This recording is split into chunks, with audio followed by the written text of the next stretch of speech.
Today I'm going to be talking about growing your business online securely. So everyone's starting to do something. But there are generally three categories that a lot of people are working on right now to start out their business and growing them online. And I'm going to talk about me for about the first 40 minutes. And then we'll talk about cloud, social networking sites, and mobile devices after that. Okay? And then we'll talk about me again. So first, and throughout this, it's ... securely. So after I talk about these particular ways that we are growing our small businesses now, what business risks exist and the mitigation strategies that you should just be aware of as you venture out into this online world. Okay?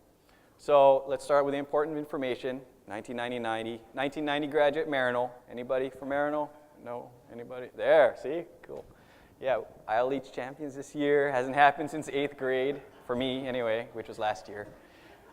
So, all right, so here's my laundry list, right? So colleges I went to. Miranda writes, I started out professionally as an attorney. I worked as an attorney for about 4 or 5 years, and all the while, though, I worked at the state Senate majority office. So I was there for a number of years drafting legislation, opinions, and so on. But all along, I was thinking about how can I make writing this document faster, right? I was always thinking about coding, even in college, learning how to code on my own. So I had a geek passion just to code. I was always into that kind of stuff. So eventually, I just said, you know what? I'm just going to go for it. I went back to UH to get a computer science degree. So that's where I became a coder, and my first jobs were coding for a couple of DoD contractors, developing submarine-type warfare applications, and then transitioned to network security, right? And that's where I'm a cybersecurity Spartan. For about 5 years, I worked in a CERT organization, basically doing daily 24/7 triaging, incident handling, responding to incidents, detecting, and so on. And now I'm a Hawaiian Telcom presenter. Actually, I've been here with Hawaiian Telcom for a couple of years, and I work on the managed security, and professional services line of business for Hawaiian Telcom. So we help customers manage their network, configure it properly, help them with their security posture, monitoring as well, incident response, and of course, general professional services that we provide in that realm. Now, just like Jeff, we're going to talk about different companies, and we don't specifically endorse all that legal craziness. Okay, what I'm not going to talk about for the rest of the presentation is the security basics that I think all of us need to. I'm assuming we have a plan, you do have a plan, we're doing something about these things, right? Which include endpoint security. I hope all of you have antivirus on your workstations. Perimeter security. Are you doing your firewall? Are you doing your intrusion prevention systems? Web content filtering. Are you watching what websites your users are going to? Are you blocking them? Sensitive information.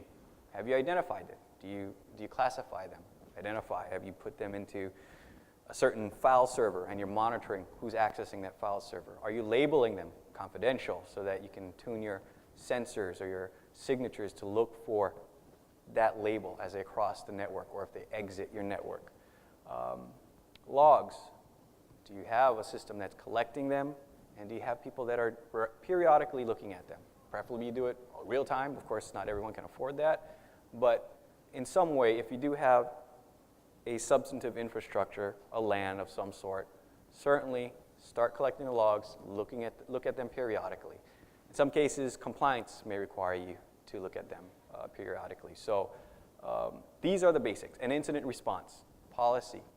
If one of your users does create an incident, right, or there is malware on a box that has social security numbers, do you have a plan? Do you have a policy to deal with that? Right? These, I've gone to many presentations myself, and we could go ad nauseum over each and every one of these things, and that's not really objective here, but for this presentation.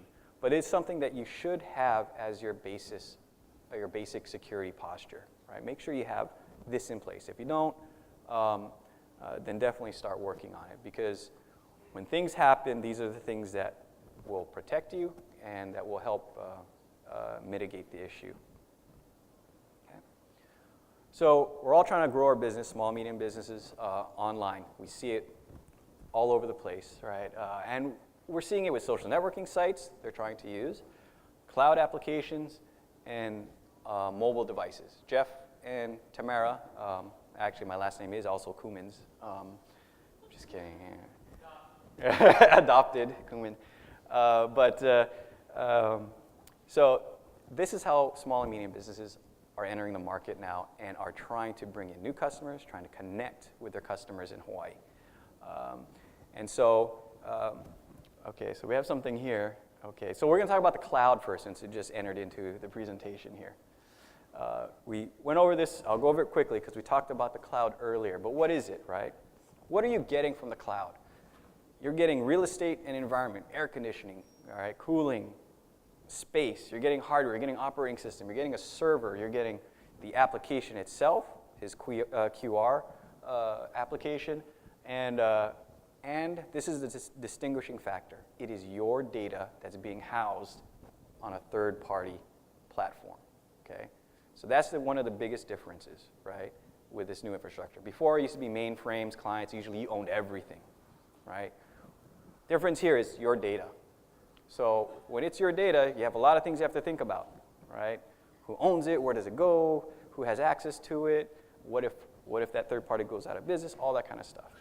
In any case, all of that's being packaged by these providers to provide you one service at a reasonable cost, right? So I picked up this picture. This is depicting the evolution of man. It's kind of interesting, primate down to a guy on a computer. I don't know which is worse, though, being a primate or being that guy in front of the computer. Along the same lines, we think about what was the evolution of the cloud, right? And this is my own. No, I didn't get this from anyone. I just made this up. But when I think about it myself, right, I think about the old days, right, when you have email from Juno, NetZero, your first AOL CompuServe account, right? You didn't have to set up a mail server, right? It was out there already. Right? And then we had web hosting. Everybody wanted to have their website, right? So again, infrastructure's out there. We go to hosted apps, Exchange, SharePoint, backups, right? Including hosted voice as well. Managed services, this is like outsourcing people, right? Now you have people that are managing and monitoring all of these things for you. You don't even see them most of the time, but they're out there in the cloud managing your stuff. And then you got VM server hosting, virtual desktops, and now we're going into software-defined networks, where now you're virtualizing networking devices, right? Everything's virtual. Pretty soon we could do everything with nothing. And then we don't know how far it's going to go, right? As far as how far we're going to take this virtualization and outsourcing everything, where all you have now to run your business, run your entire accounting infrastructure, everything just from your iPhone. Who knows, maybe this won't even exist either. I don't know what it'll turn out to be. But for a small and medium business, right, what are the services that you generally look at? Right? We're looking at email, of course, your websites, backups, productivity, your vertical apps, QR codes, could be a mortgage company with a certain loan application system to interface with your bank or the actual bank itself, Salesforce, and there are a number of other services out there that a small business can take advantage of. But these are essentially the primary ones. So when you think about locally, who's adopting cloud? He's adopting cloud. Punahou adopted cloud, right? They have all their students on Google Apps, right? It's highly efficient to administer, no real infrastructure to deploy, but you get all the services of Google, right? University of Hawaii also transitioned to Google Apps as well. Now, education market just loves it because they're getting it at a very cheap cost, but they're getting security, they're getting visibility, they're getting administration efficiencies. There's just no reason why they wouldn't do this. And that's the trend, right? And so you as a small business, have you considered Google Apps or Office 365 for your business? If not, you probably should. Now, if you think about what's the current state of the market, right? There's Google and there's Office 365. With Google, Gmail, they have 425 million users, right? It's huge. Google Apps, they have 5 million businesses already on Google Apps, and of course it's growing. And we have a number of resellers here in Hawaii as well that help small businesses like yourselves integrate Google Apps into their operations. Google Apps has 66 of the top 100 universities. And out of the 42 federal contracts awarded last year relating to productivity apps, cloud apps, Google Apps won 23. Okay? On the Office 365, they essentially launched their service last year, right? So they won about 10 contracts out of the 42 awarded last year for the federal government. 90% of their subscribers are small businesses, so you can see it's really addressing the needs that these small businesses have. And of course, Microsoft has a billion user install base, right? So a combination of their cloud base plus all the Office apps you currently have, it's quite a good package. Now, this is not a Google versus Office 365 slide, right? What I'm trying to communicate here is you have a lot of small businesses and medium businesses who have already identified this fulfills my need, it's making me more efficient. These are the people you're going to be, if you're not on there now, these are the companies you're going to be competing against, right? So they've already adopted the efficiencies, they've integrated into their processes, and you are competing against them now, right? Now, one of the things that people say, well, a lot of these services are free. I mean, it's great. I got Google Docs. I was talking to someone recently about it, and yeah, it's free. I got it all up there. And I said, well, are you paying? He said, no. I don't know if he's out here. I won't say it, but he says, no. I said, you know, technically in their SLAs, they can turn that sucker off, and there it goes, right? So be careful with these. This is a security issue because it's the security of your data, right? Google Docs, yep, it's provided as is, and they provide you self-help forums and everything else. But if something really happens, they're not going to really help you. Same thing with Office, with SkyDrive, their Office 365, right? Same thing as is. Now, this is where the power of the cloud is really shown, right? It's $5 per user per month. You get a 99.9 SLA, right, for uptime. If they fail, they'll give you credits. Not only that, you get 24/7 support, and the data is redundant, and they'll help you retrieve it if you lose it. All right. Same thing with Office 365, and there's another company out there just for balance called HyperOffice. I'm not too familiar with them, but I've heard some good things about it being a simpler interface. But they also offer the same type of SLAs. So when you do adopt the cloud, don't think it's going to be free. It should be a little less expensive, but definitely not free. And if you rely on these free services that don't offer any contractual SLAs, then you're putting your business in jeopardy and the data that's there in jeopardy, right? So just to give you some more context about what's out there for small and medium businesses, here's Amazon's Web Services Cloud Marketplace, right? So to give you a sense of what they currently offer, right, if you want to leverage that for your business, it ranges the entire spectrum of applications, right? From application development, network infrastructure, business software, content management, e-commerce, everything under the sun, right? Storage, project management, all these kinds of things that you as a small business can now compete against bigger businesses because it's available to you without having to provision space, cooling, hardware, software, anything, right? You subscribe, you can even try it out to see if it really helps your business or not. Same thing with Rackspace. They offer the same type of list of services. And of course, we have a local company, DR Fortress, who recently entered the market with their own portfolio of cloud applications that they can offer to small and medium businesses. All right, so just to reiterate, you know, what we're getting with the cloud, right, is all this stuff packaged in there. Remember, it's your data out there, all of which normally would cost you a whole lot of money to provision and install, right? But now you only have to pay one charge, cloud service, monthly recurring. Okay, so that's the power that you can harness for your small and medium business. And this is something that, just to reemphasize that, you know, this comes from Jeff's slide. I took it from his slide deck. But again, cost, productivity. There are some applications here that can enable you to do things you never thought you could do for a small business, and scalability. So what are the risks with it, with cloud? With all of these accounts on the cloud, you still have to log in with a user account and password. Some of them will include multi-factor, right, where you get your special code on your cell phone, right? But really, once you start using the cloud, which relies on these user accounts and passwords, you have to hold on to those credentials and keep them safe. Because if you start putting all your critical data out there and you've bought into it and you've lost those credentials, then there goes your data. Data gets trapped out there. A lot of these cloud businesses don't make it easy for you to pull the data back down, right, after you put it all up there. And there's a reason. It's because they want you to remain a customer, right? So be careful of that. Unauthorized data disclosure, right? Your data is out there, again, who has access to it?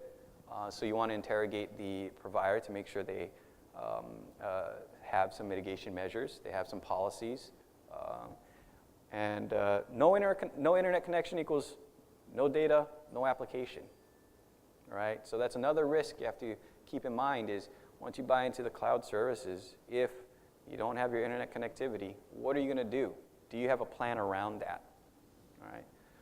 You know, some of the mitigation measures you can implement, of course, is use the security controls that the businesses offer, like Google, who has multi-factor authentication, send you a text code by phone, use it. If they offer it, you should, and I would say just you have to use it to protect your business.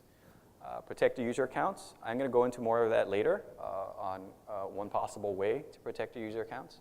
Back up your data from the cloud. Google Apps does have a capability to download your data off of their system. So look for that as well in a cloud provider. Or if it's possible, keep a master copy on your site as well as your cloud site. For the infrastructure itself, look for certifications. Look for their written protection policies for their infrastructure and for their services. Make sure they have something in place that they will guarantee for you.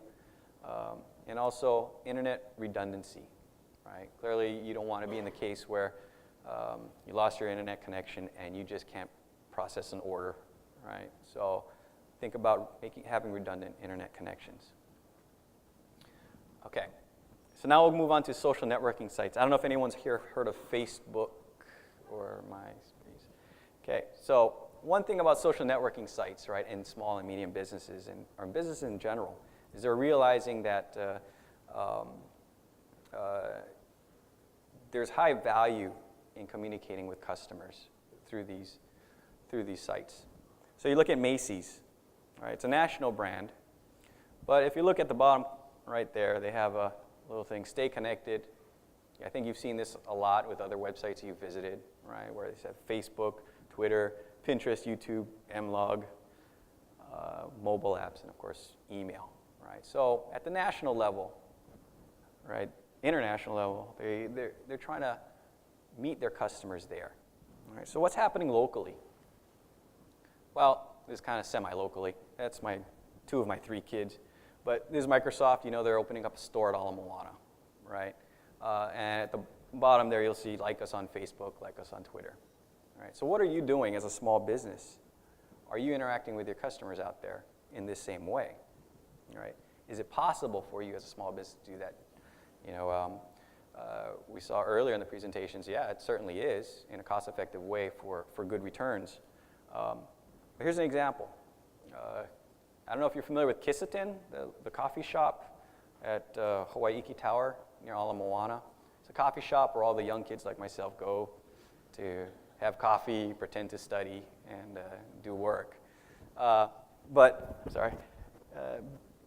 This is their website. It's a .com website. The bottom here, you can't really see it really well. It says Facebook, Twitter, Yelp, Instagram, and others, right? Now, if you go to that site, their Facebook site, it's a pretty well-traversed site for a small business. Of course, they start out emphasizing how you can connect with them, right? their website, their email, their Facebook, their Twitter, their Yelp page, right? And you can see there's interaction on this site because, look, they have 818 friends. I don't have that many. They have, of course, they have photos. They have the map. They have certain likes that they've clicked on. But it's a fairly active way of communicating with customers that already like their services, right? And one thing I'll get into later, but look at the top right there, right? Island Insurance Hawaii. Island Insurance Hawaii is advertising through Facebook, right? And you can see 230 people like Island Insurance, right? So this is not hard for a small business to do, right? To take advantage of such a large user base such as Facebook. You got Island Insurance on there, you got a small coffee shop on there, right? And they, of course, have a Twitter page where they announce certain things about their business. They announce, specials and so on. Here's another site, small lunch wagon called You Hungry, all right? And they also have a Facebook page to communicate with their customers. And the reason I brought them up is because if you go down to the comments, you get a sense of the expectations of customers, right? It's December 5th at 11:51 a.m., and the customer is asking, do you have beef curry today? I missed it yesterday. This is midnight, and he's thinking about beef curry from this lunch wagon, and he's expecting an answer, right? Same thing up there. It's actually the same guy. He really loves this place. Do you know if you'll be open Monday, right? And he expects an answer, right? So when you interact on these sites with your business and your customers, and you invest in it, customers do expect responses, right? Okay. And then, of course, we have another ad, Smart Energy Hawaii. What's interesting about this one is, if you look at the bottom right, there is a Karmic Design likes it. He's a friend of mine, of course, on Facebook. So let's say I wasn't looking for this, but I'm now interested in solar energy, and my friend likes it. Small business in Hawaii, so I click on it. All right, I click on it, and what do I get? I get their entire offer. Right, they're telling me how much they're going to give me for free. They're going to give me a $10 Starbucks card. They'll give me a free quote. Everything. Right, and this is a small business in Hawaii utilizing Facebook to grow their business online. Right, it's not unapproachable for you to do. Right, and then of course when I search companies, right, you have Facebook, people that you know, or you see people that really like the brand already. You can see a lot of people like it through Facebook. And when you kind of look for the independent review, most of us just click on Yelp to find out what's going on. What are other people saying who are not friends with this company, right? And so here, that Solar Smart Energy Hawaii, I went and clicked, looked for them, and I found reviews for them. So this is another thing that you as a small business must do. Yelp already puts your business online. I don't know if all of you knew that. You should already have a listing on there. But the issue is, did you update it? Are you monitoring it? Are you managing it? Are you controlling it? Right? Because you'll see this particular business has reviews, all great reviews, but there are a lot of businesses that have bad reviews. And if you're not monitoring and managing it, it'll affect your business as a whole. Right? And you can have an opportunity to respond to it. Right? So what are the risks here? Okay. First, when you're on these social networking sites, you think that you pretty much conduct yourself informally. But really, it's still your business website. Right? These are formal business communications. So I'd recommend to make sure you don't make guarantees over Facebook. Right? You don't do anything formal with your business. It's for informational purposes. Right? For the critical reviews, of course, can hurt, so you must respond to those. And stolen user account credentials could be used to hurt your image, right? And I'll go through that in the next segment. So what do? You be formal with all your communications. You do not contract. You don't receive, even if it's a Facebook message that seems private, do not accept or solicit social security numbers. Do not do anything like that. Do not do any sensitive work through these interfaces. And monitor the social networks. Just like that Mr. Shiraki, he expected an answer at midnight, or maybe in the morning, whether or not you're going to have beef curry the next day. When you invest in a social networking site like this and invest in growing your business online, customers expect you to be responsive. Okay? And finally, strategize to protect your user accounts. Just like I mentioned earlier about cloud, you have a user account, you have a password, hopefully you have multi-factor. But when you go online, you have to protect these things. So to illustrate, I don't know if you've heard of Matt Honan. Are you familiar with his story? He is a Wired contributor, writer. Basically, his Apple ID, his Amazon, his Gmail accounts got hacked. And the way he put it is, hackers destroyed my entire digital life in the span of an hour. So what was the information the hacker had? He was able to find out the master email address. That one email address that we all use that we think, I'll never forget the password, right?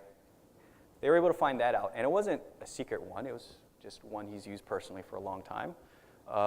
They found out his billing address, the last 4 digits of a credit card, which at the time you could somehow elicit through Amazon, even if you were not a user. And then he didn't use any advanced security, like the multi-factor, right? So it was basically user account password. It didn't even matter how complex the password was. So with that information, the hackers socially engineered and exploited the procedures of a lot of these companies, Apple, Amazon, Twitter, etc., to get access to those accounts. And what was the damage done?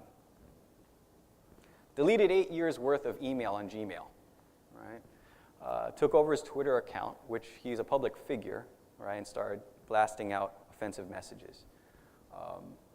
And erased all the data on his iPhone, iPad, and MacBook, right, from that information. And that include family photos and, of course, work documents. So you can see the power of getting access to a user account and password is pretty strong because of the way we currently use our user accounts and passwords. And one thing we do know and we've experienced is that these user accounts are usually email addresses. And a lot of times we use our personal email addresses for this because those are our important email addresses. And so what you want to do for your business, you need to have a strategy of what you're going to do with your user accounts when you start building your online presence. Right? You want to use a separate business address. Don't use your personal college address or your longtime AOL account or anything like that. Create a separate one. And also, I'm going to try to illustrate this next, is use an alias email address versus a real email address. That's important because an alias is not really a true email address. It just forwards to your actual one. The actual one you keep private. So to illustrate, let me go through this slide deck.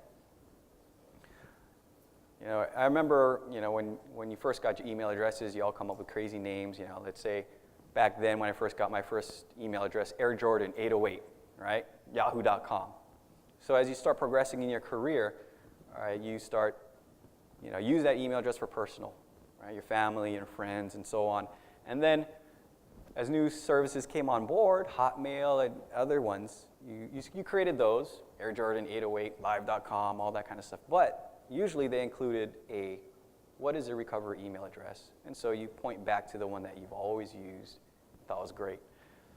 And then you start creating accounts for Facebook, you start creating accounts for subscriptions, your bank accounts, and your iCloud, right? All still finding their way back to your root email address that you've had for 10 years, right? Now you're in business, now you're doing work. What are you doing? Now you're building your online presence, you're logging into Amazon to buy stuff. You are registering your business through eHawaii, right? You're registering your business, filing your taxes, and then you still have to send them an email address. Where's that going? All right, usually to your master email address. But you think, I'm savvy, all right? I am going to create my own business.com address, and I'm going to link it But usually when you do that, you have to create your own domain, you have to register through Network Solutions or GoDaddy, and then you still eventually point it back to your root email address. So if you're a hacker, what are you going for, right? Sometimes it's by accident, but you're trying to find out, who's key, where is that key email address, who has it, and what is it connected to? If they hacked one of your friends and somehow got your email address and was able to find out everything else because you would have received all the password reset information, you would have received all, and they were able to get into that account, they'd have the keys to your entire kingdom here, all right? So one way to do it is to create an email alias, right? So it's not a true email. It's derived from your domain, but it's an alias. This is what you use for all your business transactions. So what happens is, let's say it does get hacked and someone knows this address because it's public. He technically cannot log into any account with this because it's not a real email address. It's an alias. It eventually points back to a real email address, right, that you've specified. This is what you keep private. And not only do you keep it private, but you don't give it a username such as admin or administrator or root user or anything like that. You give it something that someone cannot easily guess. Almost treat it like a password. So what happens now is there is no direct connection between the account that's here and this email account, right? So they can't try to whack away at your business.com email site to try to find out your email address or try to access the system because all they know is this alias. But the tricky part is eventually, for some services, they do require you to have some recovery address specified. And that's when, and this is just what you have to deal with being online, is you do have to eventually have some root email address. Again, make it something different. Make it something unrelated to your personal. Just keep it out of the chain of your personal email addresses. But the email address, the alias, has been very effective. And that would have prevented a lot of what happened to Mr. Honan as far as they would not have been able to log into his actual personal email accounts if he had used an alias. Okay, so if you're going online, all right, the way I see this is that when you're going on Facebook, what you're doing is you're getting a smaller segment of the online population to grow your business. You're getting friendlies, right? When you go onto Twitter, people are following you because they know you and they like you, but you have to be on there. Yelp and with Facebook advertising, right, you're expanding your reach now because now you're including people that may not have been directly addressing you, and now they see now they're being introduced to you through an advertisement or because they're trying to find third-party references for you. And of course, you should have a .com. So in general, you should commit, if you're going to grow your business online, commit at least to these services, right, to establish yourself. Treat them as a primary communication tool with your customers, so respond quickly to inquiries, and then monitor, right? Monitor these sites. Now, I think these are the primary sites that you should be on. There are others, of course, like LinkedIn, Pinterest, that are growing as far as business relevance. Keep an eye on those. LinkedIn is more professional services, business-to-business type of connections, networking. And then Pinterest and Instagram. Pinterest is more promoting products, merchandise, and Instagram is kind of a branding. It's kind of used for branding now, where you post up your photos of your business or photos of people who visit your business, and you keep up with that. So you establish a certain visual and atmospheric brand for your business. So keep an eye out for those. But if you're going to do it, at least do these. Small businesses now are doing it, taking advantage of it, and those, again, are the ones that you're competing against. So how do you do it securely? Again, it should be only for informational purposes. Do not contract using SNS platforms because, first of all, they're all free, so really no true SLA of security or anything else of the data. Right? So you don't want to establish any guarantees over Facebook, over Twitter. You don't want to commit anything.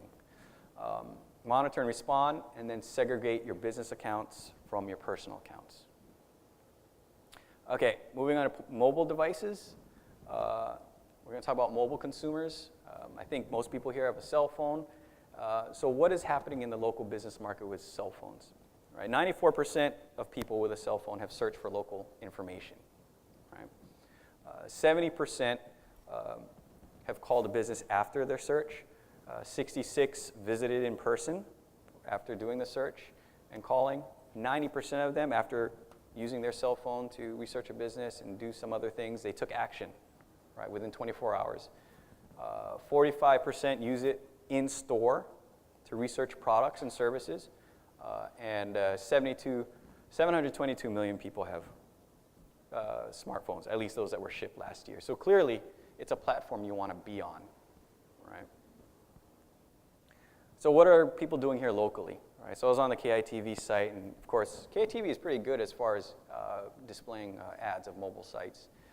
Levitt, Yamani, and Solner, you click on their ad, and you go to their website. A little hard to read, right? It's basically their website on your mobile phone. Same thing with 76. Again, they're advertising on the web. It's not out of reach for yourselves. And you click on the link, go to their site. It's their website on your phone. Tony Group is actually a pretty nice one, right? You click on their link, and they actually have a website that is mobile specific, right? Makes it easy to search for a car, to view a car, view videos of a car. So they actually took the time and effort to build out a mobile site specifically for the mobile market. Now, for your business, what do we know about our employees, right? Everyone's bringing their own device, right? 92% of them do it. 52% use 3 or more devices, and that trend is increasing.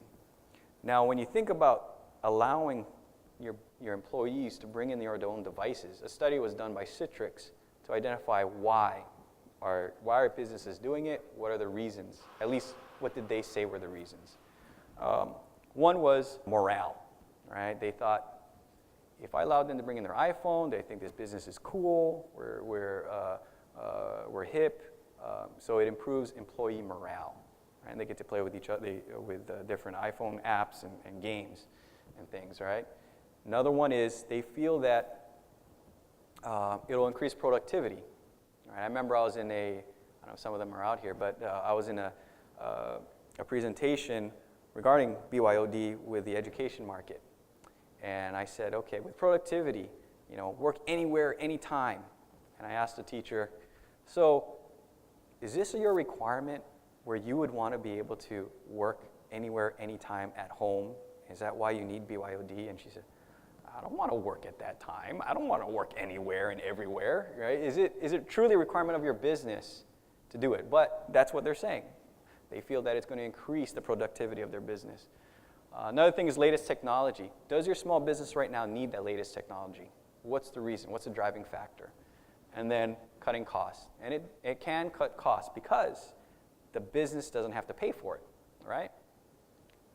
So the cost increases if you think about it overall, because a user like me bringing in my own personal device, I don't get as good of a deal on my monthly subscription as a business would, right? So for the business, it'll save money because it's forcing the employees to bring in their own device. They don't have to purchase that infrastructure.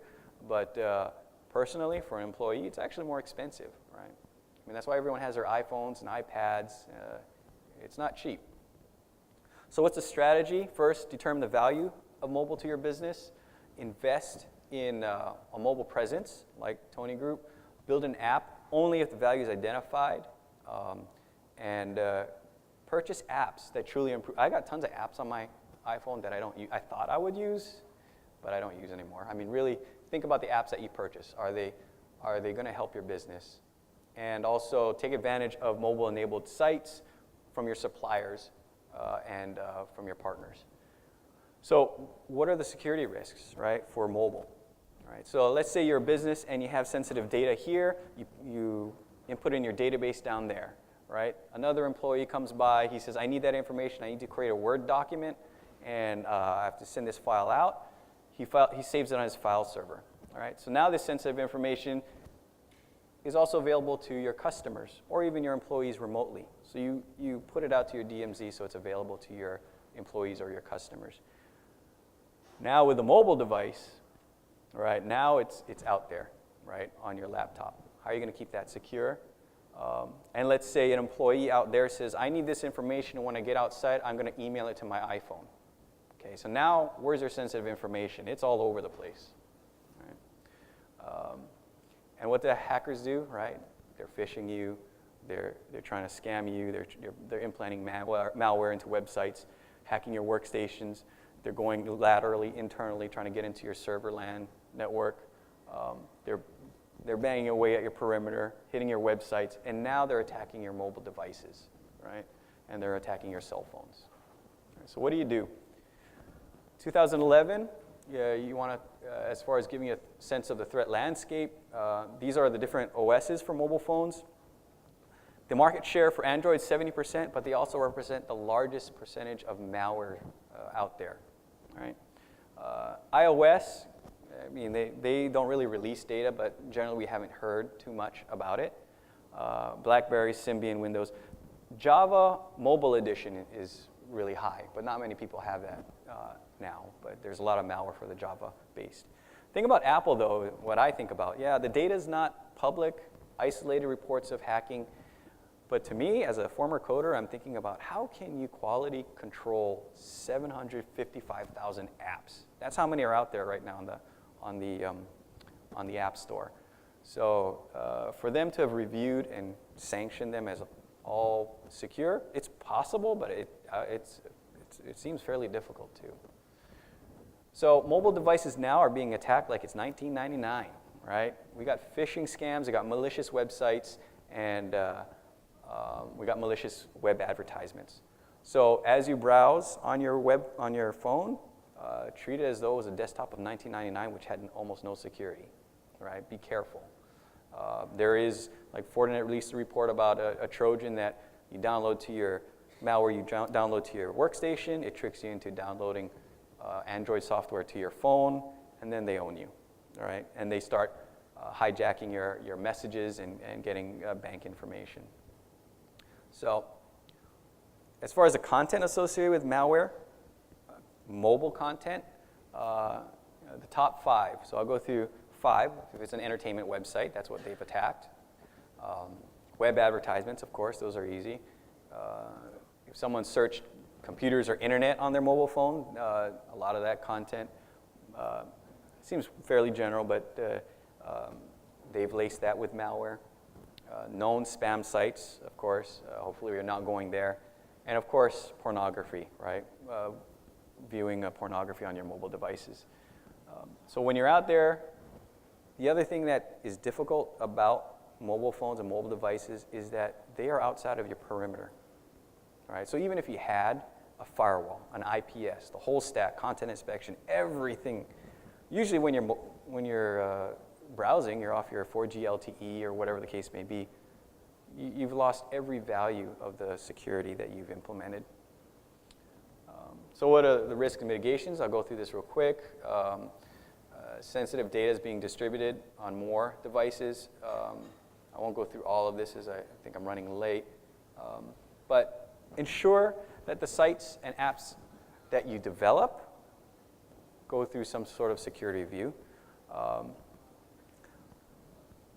Understand and control what sensitive information is being sent to your mobile devices. Right? There are things you can do to protect that, but it goes back to the basics. Have you identified it first? If you have identified it first, then you can track it and make sure that it doesn't get to a mobile device, if that's the requirement. Invest in a professionally designed mobile site from the start. Just as with Facebook and other things, that is currently going on with technology and the internet is they expect rapid response, and they respond quickly as well. You have a bad-looking site, it's very hard for them to come back. And you should consider mobile device management, where you can actually control the mobile devices and wipe them remotely and so on. And final tips, keep it updated, use your passcode locks. assume it's already vulnerable. Assume your mobile device is vulnerable, because like I said, that's the kind of security you have right now on your mobile device. And do not jailbreak. Do not jailbreak your phone at all, because that's my recommendation, because it introduces vulnerabilities. I mean, that's how it got jailbroken in the first place, right? And it gives you a false sense of security that you can download all kinds of apps, but you don't know where these apps are coming from. There are false Angry Birds apps. There are false Salesforce apps or other kinds of apps that you might think are legitimate. There are imposters out there. So do not jailbreak. Use Google Play or the App Store from Apple. Use reliable sources for your business. Remember, this is not for your personal use. You're protecting your business. And then include mobile devices in your overall cybersecurity plan. All the basics that we talked about, it's just like a workstation. Treat it as a workstation in your environment. And so that pretty much concludes, how you can grow your business online securely, things to think about. Again, if your small business is very competitive now, and if you're not online in this arena, then you're at a disadvantage. But when you do go out there, don't just go gung-ho. Do it securely. And that's it.